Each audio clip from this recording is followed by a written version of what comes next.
নমস্কার বন্ধুরা, আমি পর্ণার ওল্ড রেসিপিসে আপনাদের স্বাগতম। আজকে আমি করব বেগুন সুন্দরী। এই গরমে যদি বাড়িতে কোনো অতিথি আসে বা যে কোনো সময় কোনো অতিথি আসে, শুধু যদি আপনি এই রেসিপিটা করে দেন, আমার মনে হয় দারুণ হবে। আপনারা একদিন বাড়িতে করতেই পারেন। আমি বেগুনগুলোকে এভাবে ঠিক কেটে নিয়েছি, লম্বা লম্বা করে। এটাকে একটুখানি নুন, হলুদ আর চিনি মাখিয়ে রেখেছিলাম 5-10 মিনিট মতন। তারপরে আমি এরকমভাবে তেলে 2 পিঠ 50% মতন ভেজে নিয়েছি। ঢাকা দিলে দিতে পারেন, তবে ঢাকা দেওয়ার দরকার নেই আমি বলবো। পরে এটা যখন মশলার সাথে সিদ্ধ হবে, মশলাটা যত ভেতরে ঢুকবে, এর কিন্তু টেস্ট তত বাড়বে। বেগুনগুলো ভাজতে ভাজতে আমি করে নেবো একটা মশলা। আমি মশলার মধ্যে এখানে নিয়েছি বড় চামচের 2 চামচ পোস্ত, 5-6টা কাজু আর বড় চামচের 1 চামচ মতন চারমগজ।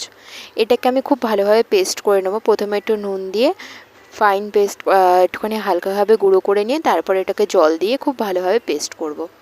এরপরে আমার বেগুনগুলো ভাজা হয়ে গেছে, সব আমি তুলে রেখেছি। একটু কড়াইতে সামান্য তেল দিয়ে আমি সামান্য তেল দিয়ে নিয়েছি। তেল দিয়ে নিয়ে আমি দিয়ে নিয়েছি একটু মেথি ফোড়ন দিয়ে একটা মাঝারি সাইজের পেঁয়াজকে আমি একটুখানি ভেজে নিয়েছি। আর তার মধ্যে, এটা অপশনাল, আপনারা চাইলে একটু টমেটো দিতে পারেন, না দিলেও হয়।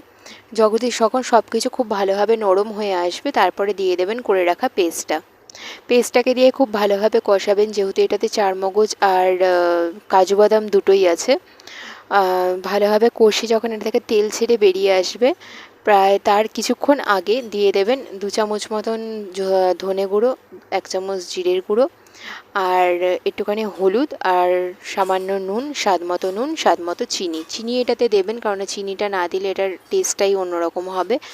আর দিয়ে এগুলোকে খুব ভালোভাবে কষাবেন যতক্ষণ এটা থেকে খুব ভালোভাবে তেলটা ছেড়ে বেরিয়ে আসছে। দেখুন মশলাটা খুব ভালোভাবে কষে গেছে, এটা থেকে খুব সুন্দরভাবে তেল ছেড়ে বেরিয়েও এসছে। এরপরে আমি এটাতে দিয়ে দেব কিছুটা জলটা আপনারা কীরকম গ্রেভি রাখবেন, না একদম পুরো শুকনো রাখবেন সেই হিসাবে দেবেন, কেননা জলটা কিন্তু পরে আর থাকবে না। গ্রেভি যদি রাখতে হয় হালকা সামান্য, তাহলে একটু বেশি জল দেবেন। আর যদি মনে করেন যে না আমি একদম পুরো শুকনো রাখবো, তাহলে কেননা বেগুন তো খুব বেশি সেদ্ধ হতে টাইম নেয় না, অলরেডি আমার ওটা ভাজাই রয়েছে। এরকম ফুটে এলে যখন এটা সাইড থেকে যখন হালকা মতন একটু তেল ছেড়ে দেবে, তখন আমি দিয়ে দেবো এর মধ্যে ভেজে রাখা বেগুনগুলোকে দিয়ে আবার এটাকে আমি 5-10 মিনিট মতন ভালোভাবে কষাবো উল্টে পাল্টে, যাতে বেগুনের ভেতরে খুব সুন্দরভাবে মশলাগুলো ঢুকে যায়। এটাকে খুব ভালোভাবে নাড়িয়ে চাড়িয়ে নিয়ে আমি এর মধ্যে আরেকটুখানি সামান্য মতন জল দিয়ে ঢাকা দিয়ে এটাকে নামিয়ে নিলাম। আমাদের বেগুন সুন্দরী রেডি। আপনাদের কেমন লাগলো, একটু রান্নাগুলো কেমন লাগছে একটুখানি জানাবেন। ভালো লাগলে প্লিজ লাইক আর সাবস্ক্রাইব আর শেয়ার করবেন বন্ধুদের সাথে।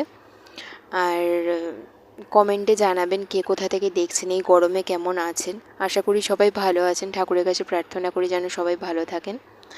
আর আজকের মতন এইটুকুই। আর রেসিপিগুলো অবশ্যই বাড়িতে একবার ট্রাই করবেন, ট্রাই করে দেখবেন। এটুকু বলতে পারি খারাপ লাগবে না।